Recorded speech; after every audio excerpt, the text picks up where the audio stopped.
बड़ी खबर आपको बताएंगे। कोविंद कमेटी ने राष्ट्रपति को सौंप दी है report. One nation one election पर रिपोर्ट सौंप दी है। 18,626 पन्नों की रिपोर्ट है जो कि राष्ट्रपति को सौंपी गई है।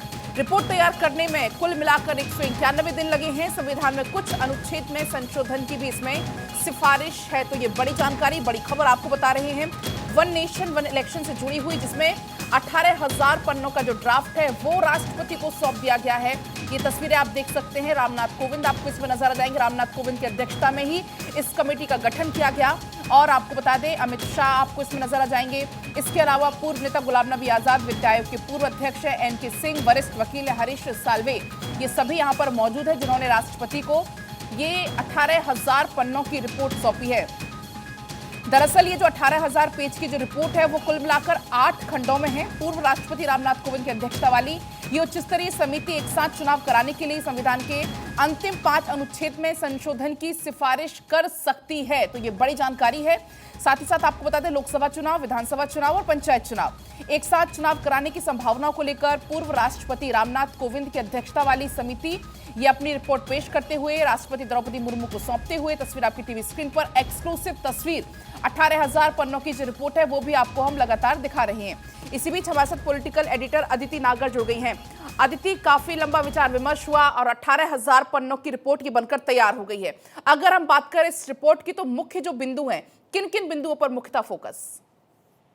देखिए, सबसे महत्वपूर्ण बात यह है कि ये भारतीय जनता पार्टी है, जहां पर साल 2019 में राम मंदिर का फैसला हुआ, साल 2024 में प्राण प्रतिष्ठा हुई।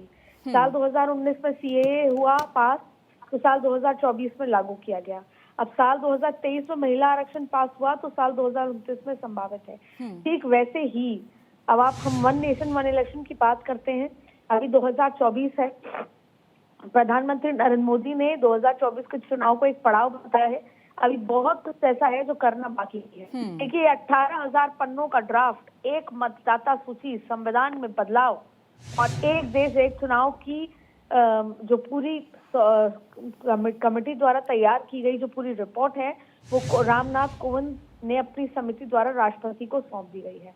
अब आपको बता दें कि इस समिति में रामनाथ कोविंद की अध्यक्षता वाली समिति में गृह मंत्री अमित शाह, राज्यसभा में विपक्ष के नेता गुलाम नबी आजाद, वित्त आयोग के पूर्व अध्यक्ष NK सिंह, वरिष्ठ वकील हरीश साल्वे शामिल हैं। और अब आप देखिए, 18,000 रिपोर्ट में 8 खंड मौजूद हैं। पूर्व राष्ट्रपति रामनाथ कोविंद की अध्यक्षता वाली उच्च स्तरीय समिति ने इस पर लगातार बैठकों का दौर किया और उसके बाद एक साथ चुनाव कराने के लिए संविधान में अंतिम 5 अनुच्छेद में संशोधन की सिफारिश करी। अब देखिए, लोकसभा, विधानसभा, पंचायत चुनाव एक साथ कराने की संभावनाओं को लेकर बैठकें हुई और अब ये 18,000 पन्नों की रिपोर्ट सौंप दी गई है। और इसमें क्या क्या पेशकश की है इस रिपोर्ट के अंदर? देखिए, इस रिपोर्ट ये कहा गया है कि एक राष्ट्र एक चुनाव के लिए ठोस मॉडल की जरूरत है और उस ठोस मॉडल के सहारे ये चुनाव संभव है। लेकिन मैन पावर, देश में एक साथ चुनाव कराने के लिए छुट्टियां, उसके साथ साथ सुरक्षा बल, EVM, इस पूरे, और इसमें मतदाता सूची, एक मतदाता सूची रखने की सिफारिश की गई है।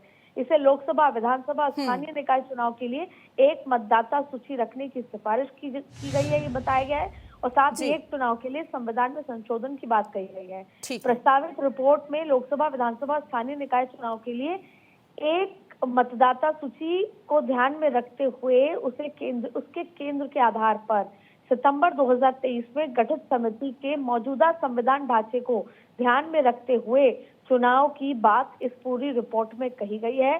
संभावनाएं तलाशने का जिक्र इसमें किया गया है, ठोस मॉडल किया गया है और अब ये सिफारिशें सौंप दी गई हैं। इसका काम पिछले लगातार जो बैठकों का दौर हुआ उसमें किया गया था। आपको ये भी बता दें कि रामनाथ कोविंद की अध्यक्षता वाली समिति में जितने तमाम लोगों का हमने जिक्र किया, वो सभी बैठक में मौजूद रहे, अपनी राय रखी। जो देश में जो फीडबैक लिया गया वो भी किया गया। एक्सपर्ट्स की राय के साथ साथ आपको बताएं, पूर्व लोकसभा महासचिव सुभाष कश्यप और अधिवक्ता हरीश साल्वे की भी तमाम राय, क्योंकि वो उसमें मेंबर्स थे। कानून मंत्री अर्जुन राम मेघवाल समिति में विशेष आमंत्रित सदस्य थे और लोकसभा में कांग्रेस के नेता अधीर रंजन चौधरी भी समिति के सदस्य बनाए गए थे, लेकिन उन्होंने समिति को पूरी तरह से छलावा बताकर वो इसमें शामिल नहीं हुए।